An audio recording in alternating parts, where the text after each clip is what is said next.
tanghali. Maraming salamat sa Panginoon at ako'y binigyan ng Panginoon ng pagkakataon upang makarating dito sa inyong lugar. Makasama ko kayo sa ganitong gawain. Ako po actually taga rito ako sa Quezon. Taga Iniralo na Quezon po ako. Doon ako pinanganak. At 1978 lang ako umalis ng Iniralo na. Sa Cavite po ako nakapag-asawa. At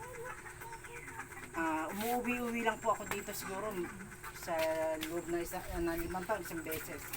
Pero nang makapag-asawa ho ako doon, nagkaroon kami ng 2 anak ng aking asawa.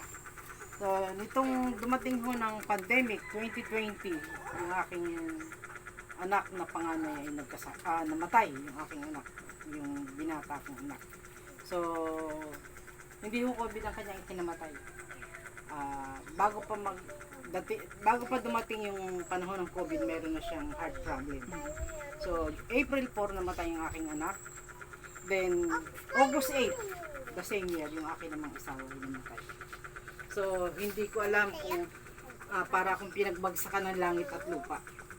So, 2 lang ho yung anak ko at yung isa kong anak ay nasa France, yung babae. So doon sa bahay namin, ako na lang ang natira. Kasi 3 lang kami nung nakatira doon, yung aking asawa at anak ay namatay. Sabi ko, Lord, hindi ko alam kung saan ako mag-uumpisa. Para akong pinagbagsakan ng langit at lupa. Amen. Para ako yung saranggola na nasa ere, na biglang naputol yung tali. Lord, hindi ko alam. So, pero purihin ang Panginoon at salamat sa Diyos. Tunay na ang pangako ng Diyos kapag ka ikaw ay inibig niya, ano man ang mangyari sa iyo, hindi kita iiwan, hindi kita papabayaan. Sabi ng Panginoon. Then 2022, dumating ho yung doon sa lugar namin kasi ang bahay namin ay tabing kalsada.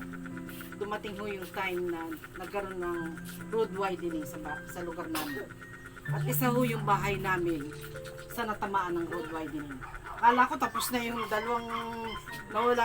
nawala sa buhay yung aking anak. So wala akong choice.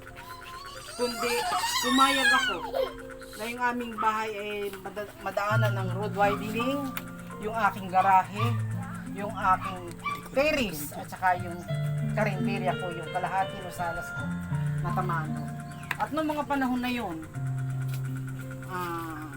nung mamatay yung aking asawa at aking anak, lahat ng kapatid ko nandito. Kasi nung panahon na yun, napakahigpit nung panahon ng COVID.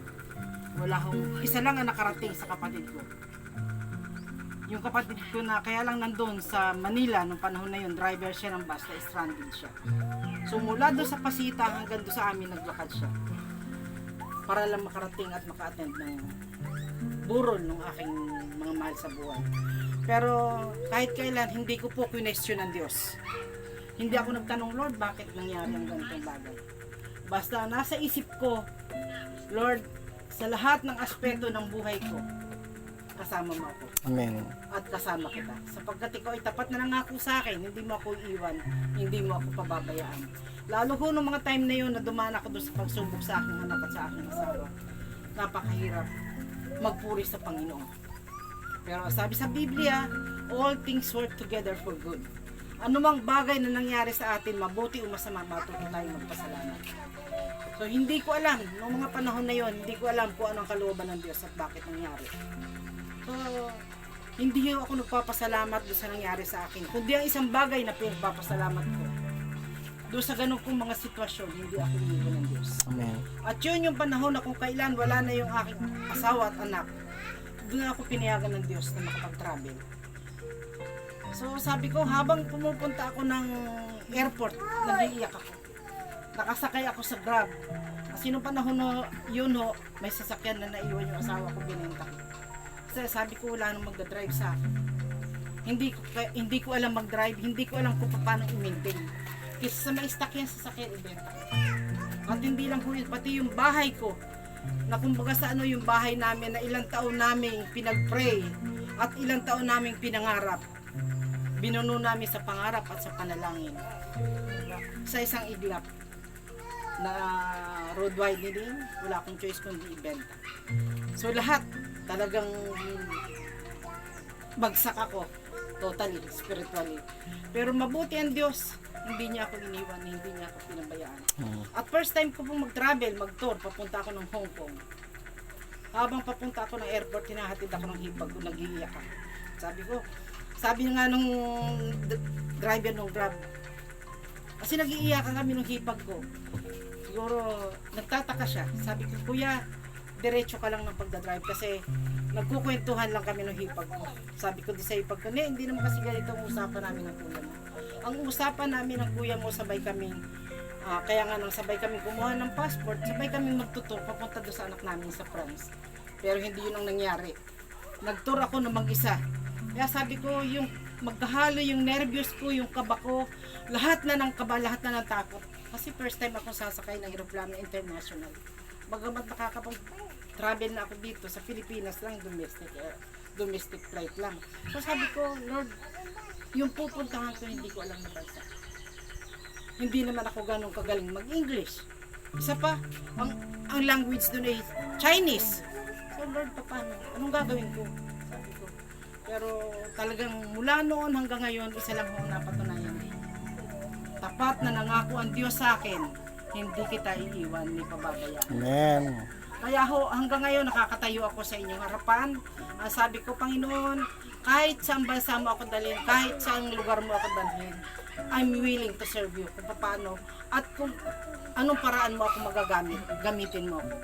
Kaya ako doon sa GMA, doon sa kinalalagyan ko, tuturo ako ng Bible study, nag-ano ako sa children ministries, kasi yun ho ang nasa puso ko.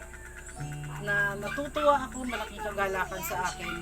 Alam ko, kapag ikaw ay talagang tunay na tumanggap at nanampalataya sa Panginoon, mararanasan niyo po yung pagka-o spiritual.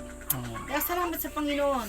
At sabi ko nga doon sa mga kaibigan ko, na sabi nila, Ate Marie, paano mo nakayanan?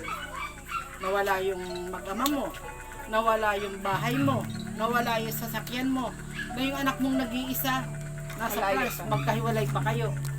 Sabi ko, kahit kailan hindi nagkulang ng Diyos sa akin.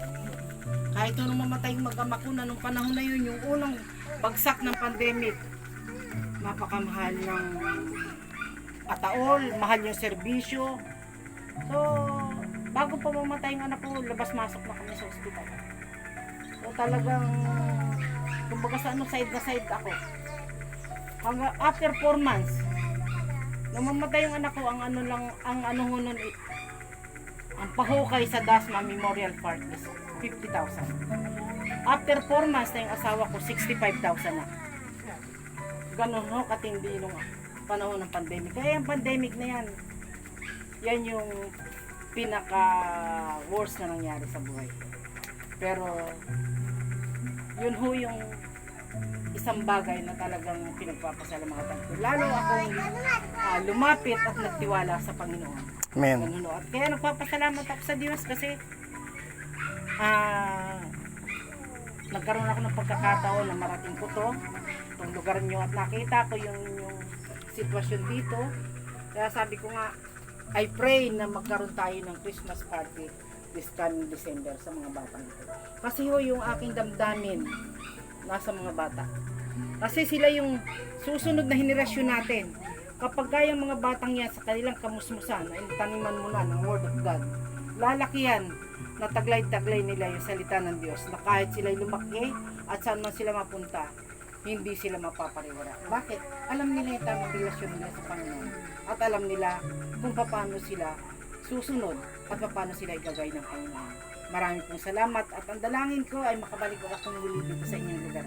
Kasi by Tuesday or Monday, babalik na po ulit ako. Masaya ako at narating ko itong inyong lugar. At lahat po yan, binabalik ko ang papuri sa Panginoon. Yun lang po at magandang tanghalan.